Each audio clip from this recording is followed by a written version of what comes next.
José de San Martín, often revered as the liberator of Argentina, Chile, and Peru, was one of South America's most influential military and political leaders.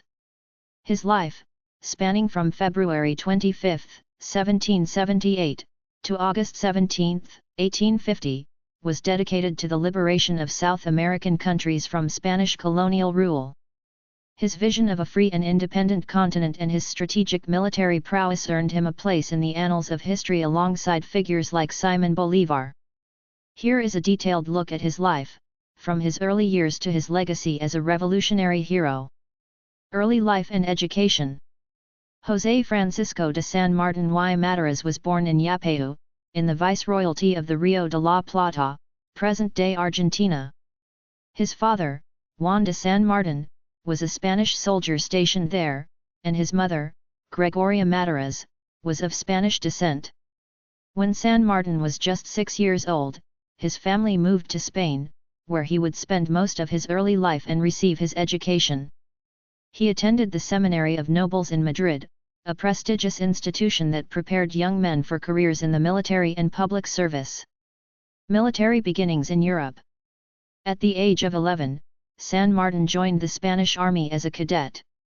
His early military career saw him fighting in several significant battles against the Moors in North Africa and later in the Peninsular War against Napoleon's invading forces. This war for Spanish independence from French rule had a profound effect on him, shaping his ideals of freedom and justice. San Martín's battlefield experience and exposure to Enlightenment ideas sowed the seeds for his future revolutionary endeavors in South America. During his years in Spain, he rose through the ranks and gained a reputation for his military acumen. By 1812, however, disillusioned with the monarchy's control and moved by the independence movements across the Atlantic, San Martín decided to return to his homeland, feeling a calling to contribute to the liberation of South America from Spanish rule. The road to revolution in South America. Upon returning to Buenos Aires in 1812, San Martín was quickly embraced by the Argentine independence movement. He was appointed to lead a small regiment known as the Granaderos a Caballo, Mounted Grenadiers. San Martín's first significant contribution to the cause was at the Battle of San Lorenzo in 1813, where his regiment achieved a decisive victory over Royalist forces. This success bolstered his reputation as a leader and tactician and strengthened Argentina's revolutionary efforts. While many independence leaders favored a direct approach against Spanish forces in the north, San Martín believed that the best way to secure independence was to strike the Spanish stronghold in Lima, Peru.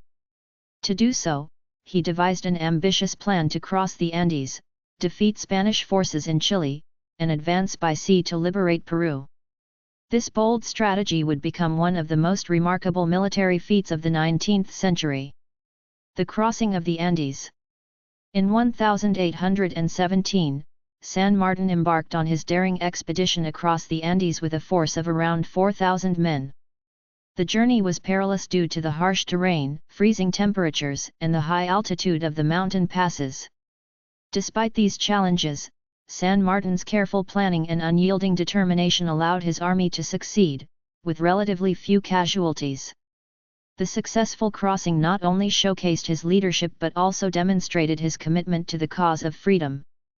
Upon reaching Chile, San Martín joined forces with Chilean patriot Bernardo O'Higgins.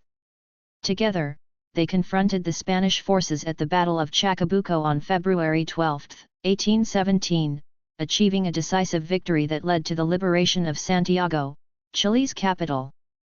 O'Higgins was subsequently appointed Supreme Director of Chile, and San Martín continued his preparations for the liberation of Peru. The liberation of Peru. In 1820, San Martín assembled an expeditionary force to sail from Valparaiso, Chile, to Peru. After landing on the Peruvian coast, he adopted a strategy of negotiation combined with military pressure, hoping to weaken the Spanish without extensive bloodshed. In July 1821, he entered Lima, and on July 28, he declared Peru's independence. San Martín was named Protector of Peru, essentially giving him the highest governing authority in the country. Despite these successes, San Martin faced numerous challenges. The Spanish forces were still strong, and internal divisions among the patriots made governance difficult. He realized that completing the liberation of South America would require more resources and support than he had at his disposal.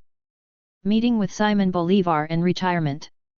In 1822, San Martin met with Simón Bolívar in Guayaquil, Ecuador, to discuss the future of the independence movement. Details of their conversation remain largely unknown, but it is believed that San Martin offered Bolívar command of his forces in Peru, recognizing Bolívar's potential to lead the final push for liberation. After their meeting, San Martin retired from his public role, stepping aside to allow Bolívar to complete the fight for independence. San Martin returned to Argentina briefly, only to find political strife and turmoil. Disillusioned, he moved to Europe with his daughter, Mercedes, in 1824. The rest of his life was spent in relative obscurity in France, where he lived modestly and away from the political battles that had defined his earlier years. Death and legacy. José de San Martín died on August 17, 1850, in Boulogne-sur-Mer, France, at the age of 72. He was buried in Boulogne, but later, in 1880, his remains were repatriated to Argentina and laid to rest in Buenos Aires Cathedral, where he is honored as a national hero. San Martin's legacy endures as one of the key figures in South America's struggle for independence. Revered as a liberator and a unifier, his vision of a free South America was instrumental in ending centuries of colonial rule. His life continues to inspire generations, symbolizing courage, determination, and the quest for justice. Monuments in his honor stand across Argentina, Chile, and Peru, and he is celebrated each year as one of the fathers of Latin American independence. His contributions, both on the battlefield and in his diplomacy, have left an indelible mark on South American history. Thank you for watching. Please subscribe our channel.